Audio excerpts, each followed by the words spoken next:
Bismillahirrahmanirrahim. Innal hamdalillah nahmaduhu ta'ala wa nasta'inuhu wa nastaghfiruh wa na'udzu billahi min shururi anfusina wa sayyiati a'malina. May yahdihillahu fala mudilla lahu wa may yudlil fala hadiya lahu. Wa asyhadu an la ilaha illallah wahdahu la syarika lahu wa asyhadu anna Muhammadan abduhu wa rasuluh. Amma ba'd. Pendengar radio Muslim yang dirahmati oleh Allah Subhanahu wa taala, alhamdulillah pada pagi hari ini Allah Subhanahu wa taala memberikan kemudahan bagi kita semua untuk menuntut ilmu, dan kita insyaallah akan mempelajari kitab Al-Muyassar fi Ilmin Nahwi yang membahas tentang ilmu nahwu, salah satu cabang dari bahasa Arab. Dan kita kemarin telah sampai pembahasan kepada alamatul ismi, ciri-ciri atau tanda-tanda dari isim. Sebelum kita lanjutkan, maka untuk kita ketahui bersama bahwasanya tujuan utama kita belajar nahwu, sebagaimana yang dikatakan oleh para ulama, supaya kita dapat memahami Al-Quran dan As-Sunnah secara benar. Atau mudahnya kita katakan supaya kita dapat membaca kitab para ulama, kitab Arab, yang banyak di antara kitab para ulama yang belum diterjemahkan ke dalam bahasa Indonesia. Supaya kita dapat mengambil faedah darinya, maka kita mempelajari ilmu nahwu dan cabang ilmu yang lain, misalnya shorof, maka seseorang insyaallah dia dapat membaca kitab para ulama, tentunya dengan kesungguhan, dengan kesabaran, dengan meminta pertolongan kepada Allah Subhanahu wa taala. Oleh karena itu, Syekh Muhammad bin Shalih Al-Utsaimin rahimahullahu taala di dalam atau ketika beliau mensarah kitab Al-Jurumiyah, di awal-awalnya beliau mengatakan bahwasanya fa inna ilman nahwi ilmun sarifun. Sesungguhnya ilmu nahwu itu ilmu yang mulia, ilmu wasilatin, yaitu berupa ilmu alat, yatawassalu biha ila syai'aini muhimmaini, yang dengan ilmu nahwu ini maka seorang akan menghantarkan seseorang kepada dua hal yang sangat penting. As-syai'u al-awwal, Syekh Muhammad bin Shalih Al-Utsaimin melanjutkan, perkara yang pertama, nanti seorang belajar ilmu nahwu maka akan mengantarkan kepada dua perkara atau dua hal yang penting. As-syai'u al-awwalu, perkara yang pertama, fahmu kitabillahi wa sunnati rasulih sallallahu alaihi wasallam. Dia dapat memahami Al-Quran dan sunnah Rasulullah sallallahu alaihi wasallam. Fa inna fahmahuma yatawaqqafu ala ma'rifatin nahwi. Karena memahami keduanya, memahami Al-Quran dan As-Sunnah, maka ini tergantung dari pemahaman seseorang kepada ilmu nahwu. Semakin seorang itu faham tentang ilmu nahwu, maka insyaallah ta'ala dengan izin dari Allah subhanahu wa ta'ala, maka dia dibukakan kepada pintu untuk memahami Al-Quran dan As-Sunnah, dibandingkan dengan orang yang dia tidak faham ilmu nahwu. Wasani, kemudian Syekh melanjutkan, dan yang kedua, iqamatul lisan alal lisanil arabi, yaitu meluruskan lisan atau menegakkan lisan sebagaimana lisannya orang Arab. Maka seorang belajar ilmu nahwu, maka perkataannya, lisannya ketika dia mengucapkan bahasa Arab, maka sebagaimana orang Arab, alladzi nazala bihi kalamullahi azza wajalla, yaitu yang Al-Quran itu turun dengan bahasa Arab. Lidzalika kana fahmun nahwi amran muhimman jiddan. Oleh karena itu, memahami ilmu nahwu itu merupakan perkara yang penting sekali. Walakinnan nahwa fi awwalihi su'bun wa fi akhirihi sahlun. Maka kita lihat, Syekh rahimahullah ta'ala beliau mengatakan, walakinnan nahwa, akan tetapi nahwu fi awwalihi su'bun. Ketika belajar di awalnya itu memang susah, memang sulit. Wa fi akhirihi sahlun, tetapi seorang ketika awalnya dia bersungguh-sungguh belajar nahwu, maka akhirnya akan terasa mudah baginya. Maka wakot, dan dimisalkan bahwasanya ilmu nahwu itu bibaitin min kosobin, seperti rumah yang terbuat dari bambu. Wababuhu min hadidin, Akan tetapi pintunya itu terbuat dari besi. Hadis Syekh Muhammad bin Shalih Al-Utsaimin rahimahullah, beliau mengatakan bahwa seorang yang belajar nahwu itu seperti ada rumah yang terbuat dari bambu, tetapi pintunya itu terbuat dari besi. Yakni annahu su'bud dukhuli. Maksudnya adalah seorang itu ketika memasuki atau belajar ilmu nahwu itu susah sekali. Susah sekali. Lakin idza dakhalta, akan tetapi jika engkau sudah mampu untuk masuk ke dalam rumah tersebut, mampu membuka pintunya, sahula 'alaika kullu syai'in. Maka akan terasa mudah bagimu, ya, segala sesuatunya itu akan lebih mudah untuk kita semuanya. Apabila kita di awalnya sudah bersemangat untuk mempelajari ilmu nahwu dan Allah Subhanahu wa taala bukakan pintu yang pertama, maka insyaallah akan terasa mudah bagi kita semuanya. Walihada yanbaghi lil insani ayyahrisu ala ta'allumi mabadi'ihi hatta yas'ula alaihi al-baqi. Oleh karena itu hendaknya seseorang itu dia bersemangat ala ta'allumi mabadi'ihi, untuk mempelajari awalnya, permulaan ilmu nahwu, hatta yashula alaihi al-baqi, sehingga terasa mudah baginya yang lainnya, yang tersisa. Maka tujuan seorang belajar ilmu nahwu disebutkan oleh Syekh ada dua macam. Yang pertama yaitu untuk memahami Al-Quran dan As-Sunnah. Yang kedua yaitu supaya lisannya itu sebagaimana, yaitu dia mengucapkan perkataan atau berbahasa dengan bahasa Arab yang fasih. Maka ini tujuan belajar ilmu nahwu. Dan beliau Syekh rahimahullah mengatakan bahwasannya seorang ketika dia awal-awal mempelajari ilmu nahwu itu memang terasa susah. Karena seperti apa? Yaitu baitun min qasobin, seperti rumah yang terbuat dari bambu, wa babuhu min hadidin. Akan tetapi pintunya terbuat dari besi.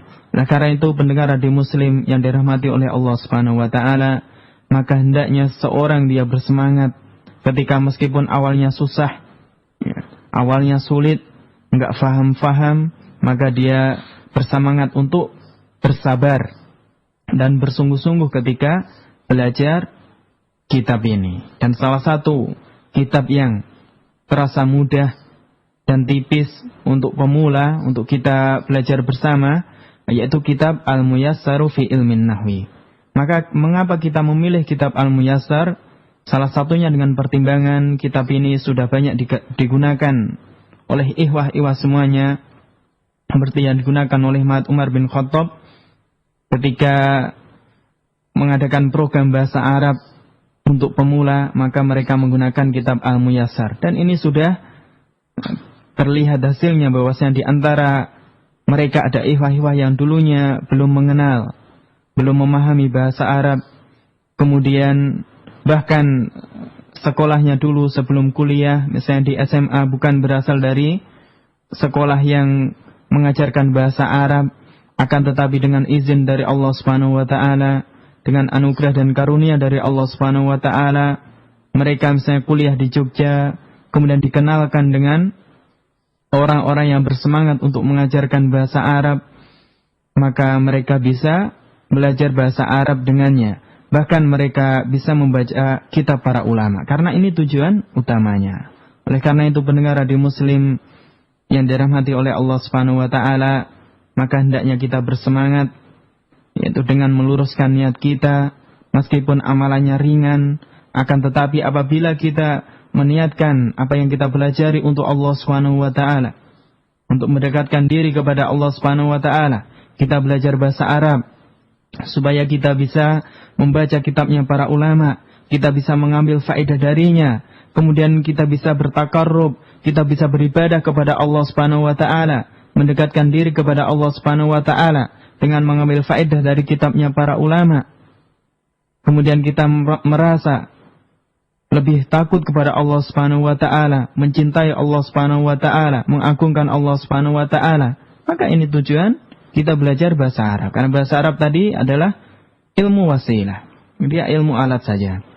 Mendengar radio Muslim yang dirahmati oleh Allah Subhanahu wa taala, kita lanjutkan pelajaran kita di kitab Muyassar kita sampai kepada halaman yang kedua, hari kemarin, bahasanya tentang alamatul ismi. Tanda-tanda isim. Tanda-tanda isim kemarin kita telah jelaskan bahwasannya tanda isim yang disebutkan di dalam kitab Al-Muyassar ada 4. Yang pertama al-khafdu atau al-jarru, yaitu kasroh. Jadi kata yang di akhirnya dia di kasroh, maka kita katakan dia isim. Yang kedua at-tanwinu, yaitu ditanwin, misalnya rojulun, imro'atun, kitabun, atau yang lainnya. Maka yang ditanwin itu merupakan isim. Kemudian yang ketiga al-alifu wal-lamu, alif dan lam, maka setiap kata yang dia mengandung alif dan lam di awalnya, maka kita katakan dia isim. Misalnya rojulun. Rojulun ditanwin, ketika tanwinnya dihilangkan, kita berikan alif lam padanya ar-rojulu. Maka kita katakan ar-rojulu isim dengan tanda al atau al-alif wal-lam. Kemudian yang keempat huruful jarri, dan insyaallah yang ini yang akan kita rinci pada hari ini. Pendengar radio Muslim yang dimuliakan oleh Allah Subhanahu wa taala, sebelum kita lanjutkan di sana para ulama menjelaskan bahwasanya ada tanda isim yang lainnya, ada tanda isim yang lainnya, yaitu yang kelima diistilahkan oleh para ulama al-idhofah. Al-idhofah. Ada istilah dalam bahasa Arab yaitu al-idhofah, yaitu menyandarkan satu kata ke kata yang lain. Maka ini namanya al-idhofah. Aslinya berasal dari 2 kata, kemudian digabung menjadi 1, maka inilah yang namanya al-idhofah.